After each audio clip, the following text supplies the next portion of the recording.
I got so much motherfucking design on right now. Break it down, bring it back, make it clap. I got 3 old thoughts, new block, where that thing. Bitches on my line, and you know. Assalamualaikum warahmatullahi wabarakatuh. Perkenalkan, kami dari kelompok 10 yang beranggota 2 orang, yaitu saya sendiri atas nama Nur Wahida dan teman saya atas nama Nurul Umayyah.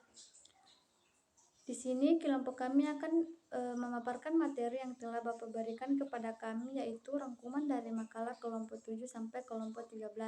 Nah, langsung saja di sini saya sendiri sebagai pemateri pertama akan memaparkan hasil rangkuman kami, yaitu yang pertama dari makalah kelompok 7 yang membahas tentang peradaban Islam di Spanyol. Sebelum kedatangan Islam, Andalusia bergonta-ganti pemerintahan dan penduduknya hidup dalam kondisi sulit serta dipaksa untuk memeluk agama Kristen. Namun, setelah kedatangan Islam, Daulah Umayyah memerintah dengan adil, membawa kebebasan dan kemakmuran. Nah, Islam masuk di Spanyol pada tahun 711 Masehi dan memerintah selama lebih dari 7 abad, dibagi menjadi 4 periode, yaitu periode pertama dimulai saat Islam masuk hingga pembentukan Daulah Umayyah. Periode kedua, pembentukan pemerintahan Daulah Umayyah di Spanyol dan dipimpin oleh 7 orang amir. Periode ketiga, melihat kemajuan dalam ilmu pengetahuan, filsafat, sains, seni, dan arsitektur di bawah pemerintahan khalifah. Periode keempat, yaitu mengalami kemunduran saat Islam dipimpin oleh negara-negara kecil di Spanyol. Selanjutnya, kehidupan multikultural berkembang secara harmonis meskipun dengan fokus pada Arabisasi. Namun, masa kemunduran ditandai dengan pergantian kekuasaan dan pemerintahan yang sulit dipertahankan. Islam hanya bertahan di daerah Granada dan pada akhirnya berakhir di Spanyol pada tahun 1492 Masehi. Terus kita masuk di pembahasan kedua, yaitu dari makalah kelompok 8 yang membahas dinasti Fatimiyah di Mesir. Fatimiyah adalah kerajaan yang didirikan oleh kelompok Syiah Ismaili setelah Imam Ja'far al-Shadiq meninggal. Dinasti Fatimiyah didirikan di Mesir pada tahun 909 Masehi dengan Said sebagai imam pertama. Kemudian dinasti ini berhasil menguasai Tunisia dan memindahkan kediamannya ke Kairo pada tahun 973 Masehi. Kemajuan dinasti Fatimiyah terlihat pada bidang politik dan pemerintahan, pemikiran dan filsafat, pendidikan dan iptek, ekonomi dan perdagangan, serta sosial kemasyarakatan. Namun, masa kemunduran dimulai ketika Bani Seljuk datang ke Baghdad dan beberapa faktor lain seperti kebijakan dinasti Fatimiyah dan lemahnya perekonomian menambah keruntuhan kekhalifan Fatimiyah. Terus selanjutnya pembahasan ketiga, makalah dari kelompok 9 yang membahas dinasti Morabitun dan Muwahhidun di Afrika Utara. Dinasti Al-Morabitun dan Al-Muwahhidun adalah 2 dinasti Islam di Afrika Utara. Dinasti Al-Morabitun didirikan oleh Abdullah bin Yasin pada tahun 1056 Masehi dan memperluas pengaruh mereka melalui jihad di wilayah Sanaja. Sedangkan dinasti Al-Muwahhidun didirikan oleh Ibnu Tumar pada tahun 1121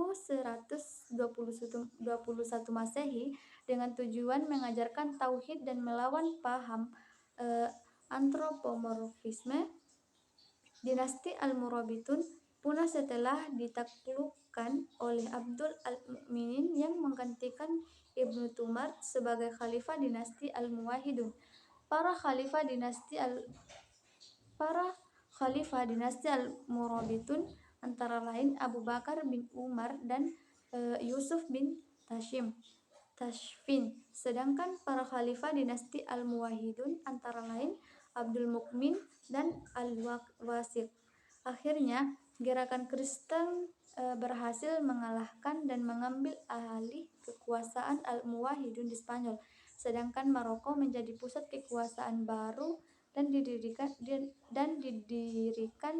dinasti Marinia. Terus pembahasan selanjutnya yaitu makalah kelompok 10 yang membahas tentang perang salib dan akibatnya. Perang salib adalah serangkaian perang agama yang dilakukan oleh Kristen Eropa selama hampir 2 abad sebagai reaksi atas penaklukan Islam terhadap kota suci Kristen seperti Yerusalem. Perang salib dibagi menjadi 3 periode dimulai pada 1095 sampai 1144 Masehi.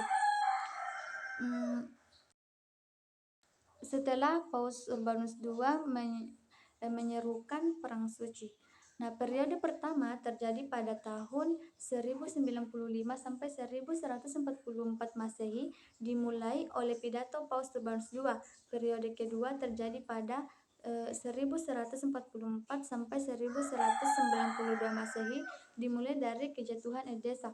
Periode ketiga terjadi pada tahun 1992 sampai 1291 Masehi, di mana daerah pesisir menjadi milik orang Latin dan pedalaman menjadi orang Muslim setelah perjanjian antara kedua belah pihak. Nah, adapun dampak perang salib membawa Eropa ke dalam kontak langsung dengan dunia Islam dan menjadi daya dorong penting bagi munculnya Renaissance di Eropa. Namun, dampak bagi dunia Islam cukup signifikan dan mengalami krisis setelah peristiwa-peristiwa pada abad ke-11. Nah, materi selanjutnya akan dilanjutkan oleh teman saya yaitu Nurul Umaya. Baik, perkenalkan nama saya Nurul Umaya dengan NIM 10155612239. Di sini saya akan memaparkan materi dari kelompok 11 sampai kelompok. Langsung saja. Yang pertama itu dinasti Maklum. Dinasti Maklum memerintah selama 2,5 abad, 1250 Masehi sampai 1517 Masehi. Dinasti Mamluk dibentuk oleh Buddha yang dididik menjadi tentara oleh dinasti Ayyubiyah. Berkat keterampilan militer dan loyalitas mereka akhirnya meraih kekuasaan di Mesir. Dinasti Maklum membawa kemajuan di berbagai bidang, yaitu politik, pengetahuan, perekonomian, seni, dan arsitektur di Mesir. Mereka menerapkan sistem oligarki militer, dan faktor yang menyebabkan untungnya dinasti Maklum yaitu kepemimpinan yang lemah, tidak peduli dengan urusan eksternal dan peperangan dengan tentara Turki, Utsmani, dan sebagainya.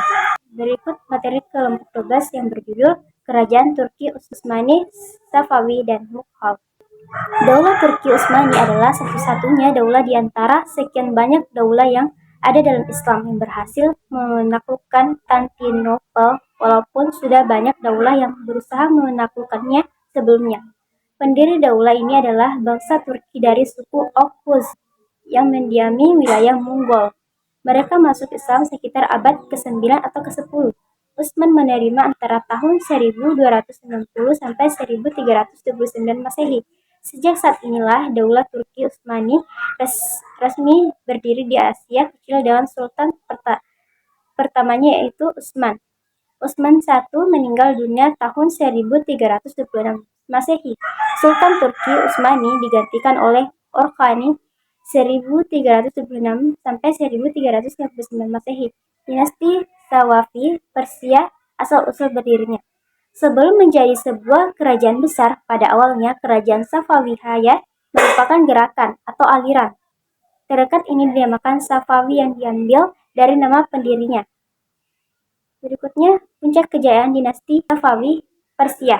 Selama daulah Safawiyah berkuasa di Persia, yaitu Iran, di sekitar abad ke-16 dan ke-17 Masehi, masa kemajuannya hanya ada di tangan dua sultan, yaitu Ismail I pada tahun 1501 sampai 1524, dengan puncak kejayaannya pada masa Sultan Shah Abbas I 1558 sampai 1822 Masehi. Faktor-faktor internal mundur dan kehancuran kerajaan Safawi adalah sebagai berikut. Yang pertama itu, pada masa Safi Mirza dan Shah Abbas II, Administrasi pemerintah dirubah, beberapa provinsi kaya dibawahi oleh pemerintah pusat, dipemerintah langsung oleh Syah.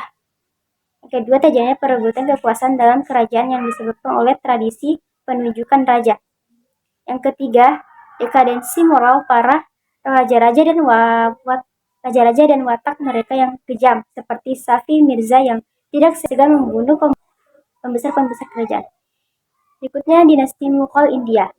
Puncak kejayaan dinasti Mughal India pada masa pemerintahan Akbar 1556 Masehi sampai 1605 Masehi. Kerajaan Mughal pada mulanya mengalami kemerosotan. Ketika itu, kerajaan ini mengalami krisis ekonomi yang ditandai dengan masyarakatnya mengalami kelaparan dan imperiumnya mengalami tekanan dari berbagai luar. Akbar lalu membentuk landasan institusional juga landasan biografis bagi kekuatan imperiumnya. Masa kemunduran dinasti Mughal India setelah Aurangzeb wafat pada tahun 1707, kerajaan Mughal mulai diperintah oleh generasi-generasi yang lemah. Disinilah mulai dapat dilihat babak kemunduran dan bermuara pada kehancuran kerajaan Mughal dalam pentas sejarah Islam. Faktor utama yang menyebabkan kekuasaan Mughal mundur sampai mengalami kehancuran adalah terjadinya stagnasi dalam membina kerukunan antara umat beragama pada masa Aurangzeb. Selanjutnya, kita masuk pada materi kelompok 17 yang berjudul Islam di Indonesia. Proses masuknya Islam di Indonesia, kedatangannya Islam di berbagai daerah Indonesia tidaklah bersamaan. Demikian pula kerajaan-kerajaan dan daerah-daerah yang didatanginya mempunyai situasi politik yang sosial budaya. Kedatangan Islam di berbagai daerah Indonesia tidak bersosial budaya yang berlainan. Adapun tokoh-tokoh itu diantaranya Marco Polo, Muhammad Gore, Ibnu Battuta, Sequirah, Sir Richard Weston. Sedangkan sumber-sumber mendukung masuknya Islam di Indonesia diantara lain adalah yang pertama berita dari Arab, yang kedua berita dari Eropa. Perkembangan Islam di Indonesia, masa kerajaan-kerajaan, secara sosial politik puncak pengaruh Islam paling mudah dibuktikan dengan tumbuhnya kerajaan-kerajaan Islam di berbagai wilayah Indonesia. Sebagian merupakan transformasi dari kerajaan sebelum datangnya Islam ke Indonesia. Sebagian yang lain berdirinya sebagian kerajaan Islam tersebut adalah sebagai kerajaan Islam tersebut yaitu yang pertama itu wilayah Sumatera, yang kedua wilayah Jawa, yang ketiga wilayah Nusa Tenggara, yang keempat wilayah Maluku, dan yang terakhir wilayah Sulawesi. Sekian pemaparan materi dari saya akhiri. Wallahu muwaffiq ila aqwamit thoriq. Assalamualaikum warahmatullahi wabarakatuh.